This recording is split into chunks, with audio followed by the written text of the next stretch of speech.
Jadi Seth, ada pertanyaan-pertanyaan nih Seth dari apa namanya jamaah atau dari yang lain. Ini temanya penyakit Seth. Penyakit. Jadi di dalam pertanyaan ini dalam kacamata Islam ataupun dalam menurut Islam, penyakit itu apa sih Seth, pengertian penyakit? Awalnya kita pertanyaan itu dulu Seth.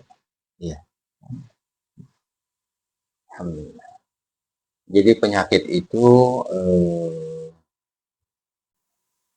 terdapat daripada dua bagian pada diri manusia. Ada yang penyakit sifatnya lahiriah, ada penyakit sifatnya batiniah di dalam Islam. Sifat lahiriah, penyakit-penyakit yang berhubungannya dengan fisik. Banyak, nggak terhitung, bahkan nama-nama jenis penyakitnya itu pun berbeda-beda. Dari yang terendah sampai yang tertinggi ada. Seperti penyakit batuk, pilek, ya, migrain, vertigo, apalagi lambung, dan lain-lain. Dan juga di dalam Islam juga menerangkan penyakit-penyakit yang hubungannya dengan kejiwaan, dengan hati, ya, seperti hasad, dengki, namimah, fitnah, dan lain-lain. Jadi di dalam penyakit ini Rasul Shallallahu Alaihi Wasallam memberikan daripada resep dari penyakit tersebut. Penyakit yang berhubungan dengan zahir, Rasulullah mengatakan di dalam hadisnya, kullu da'in dawa. Setiap penyakit ada obat, illa al-maut, kecuali kematian. Nggak ada obatnya udah kalau kematian. Jadi penyakit-penyakit jasmaniyah itu bisa dipicu atau diteliti oleh daripada sifat pribadi. Karena di dalam diri manusia itu yang menentukan sehat dan sakitnya itu adalah bab kejiwaan. Bab kejiwaan. Karena di dalam diri manusia itu ada sifat hormon. Jadi ada di dalam diri manusia itu ada farmasi. Di farmasinya manusia itu adanya di otak, di kepala, yaitu hormon. Nah, hormon ini yang bisa menyeimbangkan tubuh manusia dan juga yang menyebabkan tidak stabilnya tubuh manusia, yaitu hormon. Yang menstabilkan itu hormon apa? Seperti hormon-hormon endorfin, hormon-hormon yang sifatnya menceriakan, membahagiakan. Jadi orang-orang yang sakit ini sebenarnya dia harus mengaktifkan hormon endorfin. Beda hormon selain daripada endorfin seperti hormon-hormon kortisol, karena dia gelombangnya memiliki gelombang rendah. Cenderungnya sifatnya itu seperti sumpah, stres. Itu hormon-hormon yang memicu pada kenegatifan. Kalau hormon-hormon endorfin itu kan hormon yang memicu pada suatu kebahagiaan, riang, kegembiraan, itu. Nah, jadi kalau misalkan ada sahabat kita mengalami suatu penyakit pada tubuhnya, coba dicek hormonnya. Kejiwaannya itu dia masuk pada wilayah yang seperti apa? Nah, misalkan orang itu vertigo, migrain, pusing ya. Coba dicek hormonnya. Hormon itu daya pikir seseorang atau daya perbuatan seseorang itu mengarah kepada seperti apa di dalam pikirannya. Orang-orang yang sering-sering suuzon atau berburuk sangka kepada suatu keadaan, misalkan sesuatu yang belum terjadi, dia berasumsi dengan keburukan, gitu kan. Padahal kejadiannya itu belum terjadi. Tapi dia mengasumsikan sesuatu yang negatif, menekan otaknya itu memikirkan sesuatu yang negatif, bakal begini, bakal begitu, bakal begini.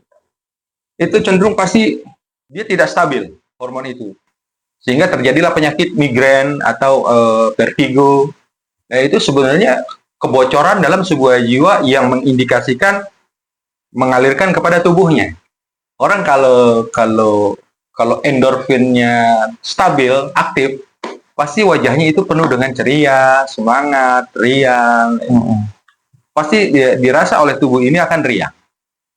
Gitu.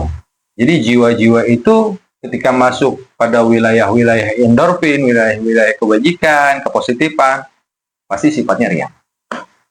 Nah, makanya di dalam Al-Quran Allah Subhanahu wa Ta'ala berkata, bagi yang Muslim ya, bagi yang Muslim kita wajib mengimani Al-Quranul Karim. Maka Allah berkata, Qul, katakan wahai Muhammad, bifadlillahi wa birahmatihi fabidzalika falyafrahu wa huwa khairum mimma yajma'un. Katakanlah wahai Muhammad, dengan sebab karunia dan rahmatnya Allah, hendaknya kamu bergembira ria. Falyafrahu, hendaklah kamu sekalian bergembira ria. Karena apa? Karena ada karunia yang besar. Karena ada rahmat yang besar di dalam diri orang-orang yang beriman kepada Allah. Makanya disuruh kita bergembira dalam kebajikan. Makanya orang tuh ketika tidak fokus dengan kebajikan, dengan kebaikan, dia sulit untuk bergembira. Kenapa? Karena dia terbelenggu dengan keburukan-keburukan. Ketika seseorang siapapun itu terbelenggu dengan suatu keburukan-keburukan atau kejelekan-kejelekan, pasti hormonnya berbeda. Nah, hormonnya berbeda. Sedangkan Allah memerintahkan kita untuk bergembira dengan karunia dan rahmat Allah. Apa itu karunia dan rahmat Allah? Karunia itu adalah pemahaman-pemahaman dalam kebaikan. Kebaikan ini adalah roh bentuk karunia dan rahmatnya Allah. Hendaknya kamu bergembira. Orang-orang yang sudah terikat dengan karunia dan rahmat Allah senantiasa hormonnya endorfin. Sekalipun sakit. Sekalipun lagi sakit. Malah justru dia mempercepat pemulihannya. Ketika tidak terbebani oleh penyakit itu, tidak terbebani oleh permasalahan itu, tidak terbebani oleh keburukan apapun itu, maka justru disitulah penyelesaian dalam penyembuhan dari penyakit tersebut. Gitu. Nah, di akhir zaman ini, orang dipicu oleh penyakit-penyakit yang sifatnya bukan lahiriah. Ada penyakit-penyakit hasut, ada penyakit-penyakit fitnah, namimah, adu domba, ada penyakit-penyakit menggunjing. Nah, ini justru dari penyakit-penyakit inilah akan terasa oleh tubuh ini. Jadi tubuh ini adalah hasil daripada edukasi sifat-sifat jiwa itu tersebut, sehingga kita dilarang kita oleh Allah Subhanahu wa Ta'ala agar supaya mengkonsumsi sifat-sifat yang buruk ini. Bahkan di dalam kitab Risalah Adab Sulukil Murid dikatakan oleh Al-Imam Haddad rahimahullahu ta'ala warra, beliau menuliskan di dalam kitab itu bahwasanya lam yahsul bima'rifatillahi, orang tidak akan sampai kepada maqam ma'rifat kepada Allah wa mahabbatihi, dan cinta kepada Allah, illa ba'da takhalli wa takhallusi minha. Jadi orang itu nggak bakal sampai pada maqam ma'rifat, mengenal Allah, dan cinta kepada Allah sebelum dia bertakhalli. Apa itu takhalli? Takhalli itu adalah mengeluarkan keburukan-keburukan, melepaskan keburukan-keburukan apa yang ada di dalam dirinya. Wa takhallusi minha, dan memurnikan kebaikan itu memancar. Baru dia akan sampai kepada mengenal Allah dan cinta kepada Allah. Nah, jadi penyakit-penyakit apapun itu bisa disembuhkan. Sumber daripada penyakit-penyakit lahiriah atau jasadi, maka bisa diteliti dari konteks kejiwaannya. Seperti apa? Dengan cara dia berpikir, dengan cara dia bertindak, dengan cara dia berkata-kata. Itu menandakan sehat dan sakitnya melalui apa? Melalui pemahaman, melalui ilmu. Orang kalau tidak belajar dalam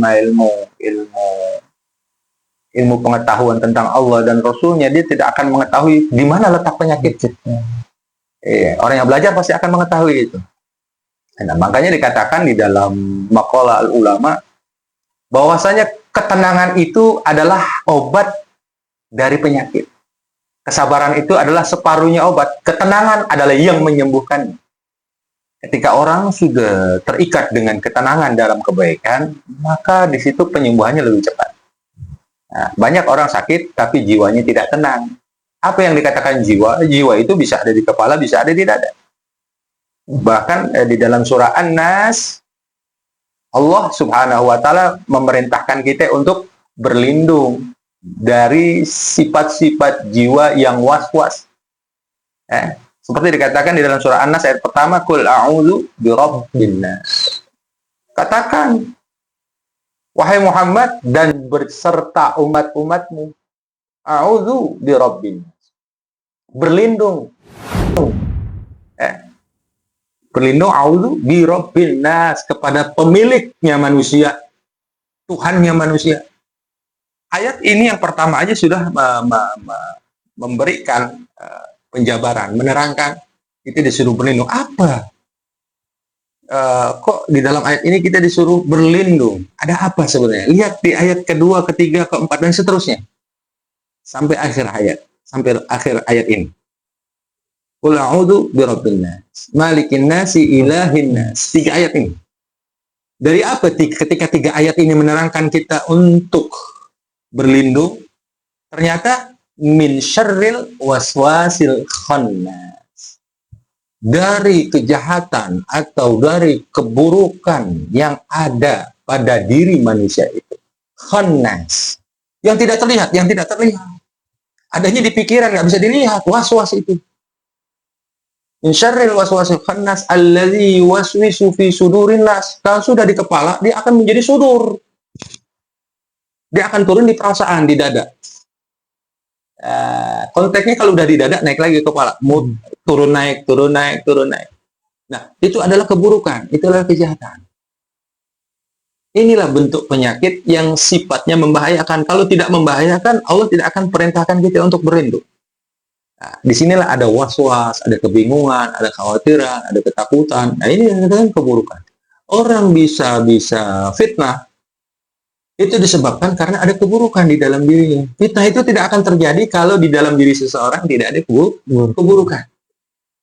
Ya, fitnah, hasad, tidak senang dengan nikmat yang ada pada orang lain. Ketika orang lain mengerjakan kebaikan, dia yang susah. Gitu. Itu akan selalu ada penyakit-penyakit hati seperti itu. Dan orang-orang yang seperti itu tidak akan sampai mengenal Allah dan cinta kepada Allah sebelum dia bertakhalli. Ya. Rumus daripada kesehatan fisik, maka perbaharuilah selalu jiwa kita. Jiwa. Makanya Rasulullah itu diutus oleh Allah, kata Nabi, innama bu'aitsu liutammima makarimal akhlak. Sesungguhnya aku diutus oleh Allah untuk membersihkan jiwa-jiwa agar supaya apa? Berakhlak. Makarimal akhlak, agar supaya berakhlak. Dari mana akhlak tersebut? Dari jiwa. Dari hati.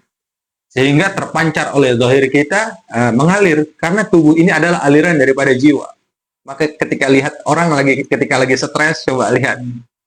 Orang bisa terlihat stres, itu adalah tampilan daripada jiwanya. Tampilan daripada pikirannya, tampilan daripada perasaannya. Nah, orang stres itu, dan hormonnya udah pasti jauh dari hormon-hormon kebahagiaan. Nggak stabil. Nah, disitulah penyakit akan tumbuh. Kenapa? Karena sel-selnya itu rusak. Karena sifat-sifat panas yang aktif, gitu.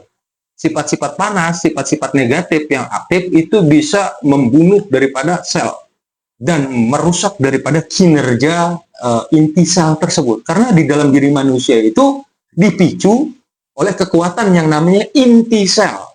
Setelah inti sel, dia akan menumbuhkan sel-sel baru berikutnya. Ketika sel ini terancam, inti sel ini terancam, pabrik energi ini, sumber energi ini ada pada inti sel. Nah, inti sel ini butuh dukungan yang namanya hormon di kepala. Ya, terganggunya kesehatan manusia ketika inti selnya ini terganggu dengan kenegatifan, tertekan, ada penyakit dilema, tertekan, ya. Bahkan ada yang sampai gila udah nggak ingat dirinya. Nah, itu kan ketidaknormalan, ketidakseimbangan diawali dipicu dari kenegatifan. Nah, inti sel itulah yang terganggu menyebabkan sel-selnya itu akan rusak. Nah, sedangkan yang dibutuhkan oleh seluruh organ kita itu dibutuhkan inti sel yang kerjanya dengan baik. Hormon yang bekerjanya dengan baik, barulah dia akan menjadi energi. Karena kehidupan manusia itu disebabkan karena energi. Manusia itu tidak akan menjadi baik kecuali dari energi yang baik. Makanya datanglah Islam mengajarkan kebaikan-kebaikan. Itulah saripatinya manusia agar supaya hidup tentram, damai, selamat. Itu dari kebaikan-kebaikan yang diturunkan oleh Allah Subhanahu wa Ta'ala dan Rasul-Nya. Makanya ketika kita menjalin ketenangan, justru di situ akan mempercepat pemulihan siapapun yang sakit. Siapapun yang dalam kesusahan, pertama obatnya adalah ketenangan. Ketenangan ini hasilnya dari mana? Ketenangan ini pun juga energi. Nah, ketika yang dikonsumsi adalah energi yang baik, maka hasilnya akan berkelipatan. Orang ini cenderung berbuat baik, udah pasti dia sifatnya bergembira. Karena kebaikan itu sifatnya menggembirakan. Keburukan itu sifatnya memburukkan. Gitu. Orang-orang yang terjebak dalam keburukan, coba muhasabah. Hasibu qabla an tuhasabu. Coba hisaplah diri kamu sebelum kamu dihisap nanti oleh Allah. Ketika kita banyak menghisap, banyak belajar dari kekurangan, dari keburukan-keburukan itu, niscaya apa? Niscaya akan tumbuh kedamaian, ketenangan. Kedamaian dan ketenangan tidak akan bisa tumbuh kecuali dari kebajikan. Maka Allah Subhanahu wa Ta'ala berkata di dalam Al-Qur'anul Karim, "Innal hasanat yudhibna sayyi'at." Sesungguhnya kebaikan-kebaikan itu menghapus atau menghilangkan keburukan-keburukan. Semakin dia banyak berbuat kebajikan lillahi ta'ala, maka akan melahirkan kedamaian, ketenangan. Itulah Rasulullah. Itulah teladan kita yang selalu mengajarkan kita dalam ketenangan, dalam kebahagiaan, dalam sifat-sifat rahmah. Itu adalah kebajikan yang mutlak dari Allah Subhanahu wa Ta'ala. Demikian. Jadi inti dari orang sakit segala macam itu kejiwaan satu. Ada hubungan dengan Ada kejiwaan. hubungan dengan kejiwaan itu satu. Ya. Maksudnya secara garis besar, misalnya kalau penyakit-penyakit itu emang dari kejiwaan nih satu. Kejiwaan. Terus kan ada misalnya gini Sat, misalnya orang misalnya sakit atau apa gitu kan. Nah itu ada yang bilang ini buat jadi pengampunan dosa, kalau mereka bersabar segala macam. Dan juga ada yang juga bilang ini adalah hukuman buat lu, mungkin lu ngelakuin keburukan atau apa. Nah itu penjabaran gimana Sat? Kok bisa ada asumsi bahwasanya itu adalah penyakit pengampunan dari Allah atau itu hukuman dari Allah? Nah itu penjabaran gimana Sat? Ya.